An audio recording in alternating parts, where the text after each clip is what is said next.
Hello mga kababayan, magandang umaga sa inyong lahat. Kumusta na kayo dyan? So ngayon nga umaga mga kababayan, so andito kami ngayon sa bahay. So andito si Nanay Lorna, kasama ko ngayon.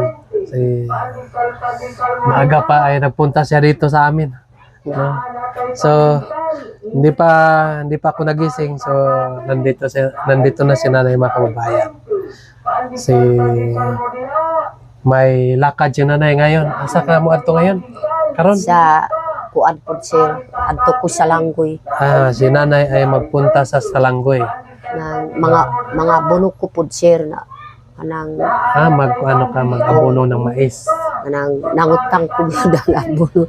Nag-ano ka na, para bayaran mo na lang pag Anang gud akong mag-harvest na ng mais. dili kuan kanang Pag makasahod ka, bayaran mo na lang. naapay gani ang daan pud ako utang sa mga tawo na ko dito.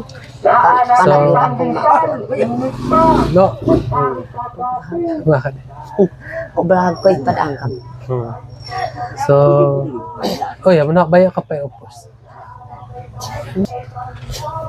Unsa imong giabono nay? Anong abono nga giabono mo sa mais?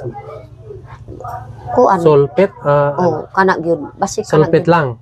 Isang sako lang ang Sara kasako akong gi kuan pud gi utang pud kay Ma'am Aya. Ug kanang isa ka galon akong gi utang pud kay Silon yun. unsa man ang medisina? Medisina. Mao gyud akong gi kuan kay kuan pud sir nang basi igo-igo pud isa ka galon maka-spray. Sprayhan pagkahuman, abonohan. Abonuan.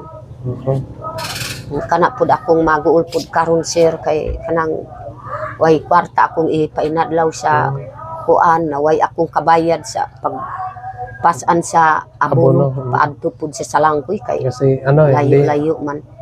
Hindi nyo kaya kasi matanda na kayo, yung asawa mo matanda na. So hindi na kayanin nga bubuhatin yung isang sako. So kailangan naman po tayo ng magdala ng abono papunta doon sa area. Para sa naay makabayad na kuskon kanang pud akong maguol. Kining akong umagad na bilaan na muadto man pud karon sa Tibalog ubanon pud sa akong kuan manghud para makapangita pud sa trabaho dito. Magpunta sila doon sa Tibalog kasama Sa yung Talos. kapatid mo. Talos pud sir. Maghanap buhay sila doon.